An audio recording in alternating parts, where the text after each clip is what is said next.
Honestly, going into episode 3, I didn't really have any high hopes or expectations or anything like of the sort. I honestly was just lackluster about last week's episode. So I really didn't think anything was going to happen or anything exciting. I thought we were probably going to still continue the frog lady story, but boy was I wrong. Now I know what you're thinking, man, where you been? I know, I've been taking my time with making videos and stuff, but YouTube's finally here and we're going to do it. But for this video, we're going to go over the last episode of The Mandalorian. And I'm not holding anything back, so if you have not seen the episode, please leave here, go watch it, and then come back and watch this video. So you had your chance, and here we go. Now I'm going to start from the beginning. We just come off the heels of the last episode, which I've mentioned in the intro. The episode last week was kind of whatever for me. It was a good filler episode, in my opinion. We go to the adjacent planet that we were planning on going to originally, which we later find out at the end of the episode is actually Mon Calamari, which is super, super cool if you're a fan of the Clone Wars from even 2003 and, you know, the recent Clone Wars 2008. Mon Calamari is a pivotal place during the Clone Wars and even in the Rebellion. It's home to the Mon Cala people and the Quarrens. Because I was curious, because at the beginning of the episode, I was like, why are there all these Mon Cala and Quarrens? Like, where are they at? I figured it could have been Mon Cala, but it looked way more gritty than I suspected. But yet, it is a planet, so it could be a different part of the planet, which we've never seen before. So I just want to point out one thing before we get into all the juiciness. The part where the Miss Frog lady meets Mr. Frog, it's super cute. They embrace, look at their children. Super, super cute. Anyways, Din Djarin does what he does always when he goes into a new town. He goes in the bar and buys for information. Basically, the bartender says, oh, I know these Quarrens that could take you to the Mandalorians. Then the Quarren talks with Din Djarin, and then they go on his boat. And they're sailing, doing whatever, and then they ask him to, like, check out, I don't even remember, really. Doesn't matter. And then they throw the child into this pool of water, and Din jumps in, and he's drowning and shit. He's under this cage, and he's punching this whatever, and they're stabbing. He's, like, choking. And then out of nowhere, the greatest thing happened. Was not expecting it at all. Super happy. There was rumors. Obviously, there's rumors always about a show, but the rumors are true about this one. Bo-Katan shows up with her night owls and completely kicks the entire crew's ass. Before we go any further, I would like to tip my hat to Bryce Dallas Howard. She absolutely killed this episode. The vibe was such a Star Wars vibe. It was so damn good. Anyways, Bo-Katan in this show is played by the same person who voices her in the Clone Wars, Kate Sackhoff. Now, this makes me so happy, obviously, and giddy, because I'm a massive Clone Wars fan, which some of you might know. But the fact that they cast Bo-Katan as Bo-Katan live action is super amazing. Fan service done correctly, and I think she actually fits the role. She's also from Battlestar Galactica, if you've never seen her before. Also, later this week, I think I'm going to release a video kind of explaining who Bo-Katan is if you don't know who she is and you're kind of like new to, you know, Star Wars and wonder who she is. So make sure you guys are looking out for that. This is where Sasha Banks' character shows up. Now, there's a lot of speculation still after the episode that it's Sabine Wren, but I don't think it's her because her armor is not like colorful and vibrant enough, and there's no spray paint, you know, kind of like what Sabine did in Rebels. But if you don't know who Sasha Banks is, she's actually a WWE wrestler, really, really famous WWE wrestler. Then the third guy, his name is Simon Cassie.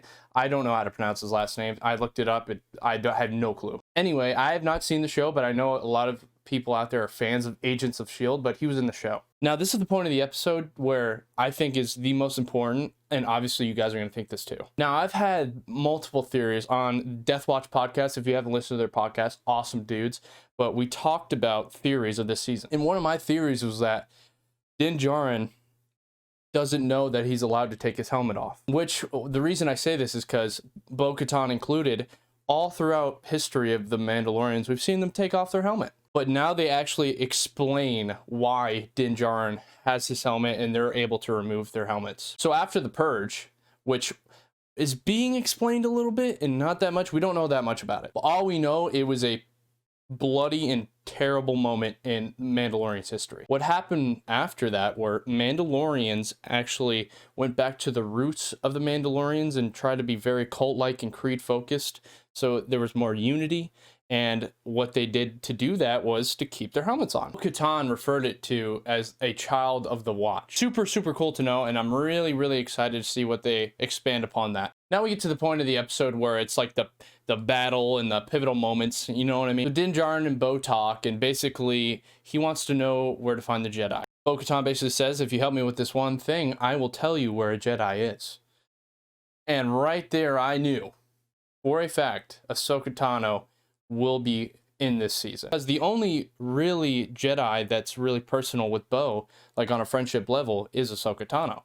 Obviously, they fought in the Siege of Mandalore. As they start hijacking the ship, because Bo-Katan, it's later revealed that she's trying to, start an army again and try to reclaim the Darksaber for Mandalore and rule Mandalore, which I hope we get to see in later seasons, later episodes. Just imagine live action Mandalorians, fighting on Mandalore for Mandalore. Oh, so cool. So one of the coolest parts of the episode is when they're on the ship and the ship captain is talking to Moff Gideon saying we need reinforcements. By the way, the ship captain is played by Titus Welliver. If you haven't seen Lost, this is a spoiler, but he's the black smoke monster that, it kills people and takes people or whatever. He was also in Sons of Anarchy, which is my favorite show of all time, so it was kind of nice seeing him in there. He's a really, really good actor. Anyways, he says to Moff Gideon, oh, we need reinforcements, we need reinforcements. And then Moff's like, how much of the ship did they take? And he's like, everything but the bridge. And he's like, we can't send reinforcements, you know what to do. And then the best line that I will keep saying for the rest of the week until the next episode, long live the Empire. And then he shoots both of his pilots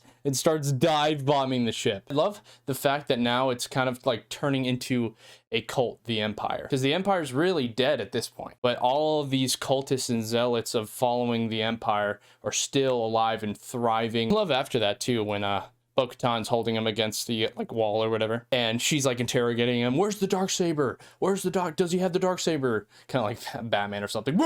But he's like, oh, you already know where it is if you're asking these questions. So maybe we'll see later Bo-Katan retrieving the Darksaber, which cool. And then I don't know if he says long live the Empire or anything after that. Then he pulls a full-on Hail Hydra moment. He loosens a tooth, bites it, and it electrocutes his neuro system, and he dies. Super, super Hydra moment. I think this is a callback for Jon Favreau, which in Captain America, when Cap's, run through New York, and he's using the taxi car thing as a shield, like a door as a shield. And he finally catches up to him after bringing him out of the submarine, and he's like, hey, Hydra. Bites his tooth and he dies. Super cool references there.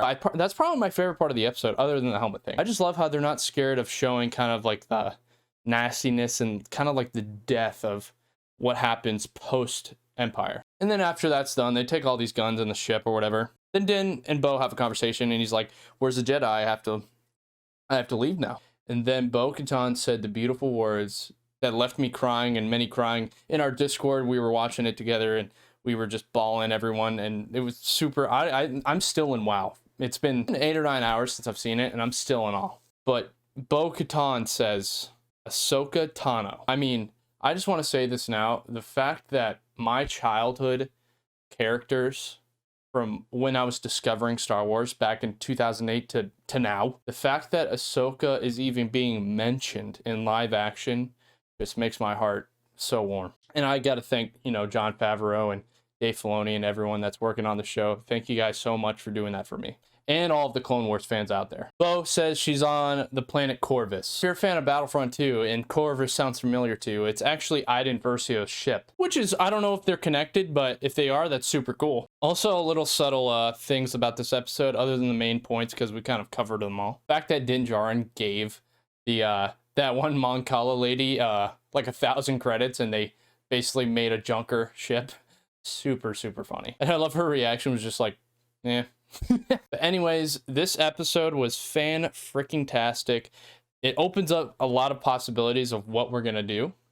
But also, I'm curious to see what they do once they meet Ahsoka. I don't know if we'll meet her next episode, the last episode, or next season. You never know in this show. I feel like once they meet Ahsoka, the child's going to go with her, which means by the end of this season, we might be without the child, which is a scary thought. Very scary, but we'll see. Now that's the end of the video, guys. I hope you guys enjoyed this episode as much as I did. If you don't follow me on Instagram, we're currently around 40,000 followers. So the link to my Instagram is in the description of this video. Make sure to follow me. I post daily Star Wars content.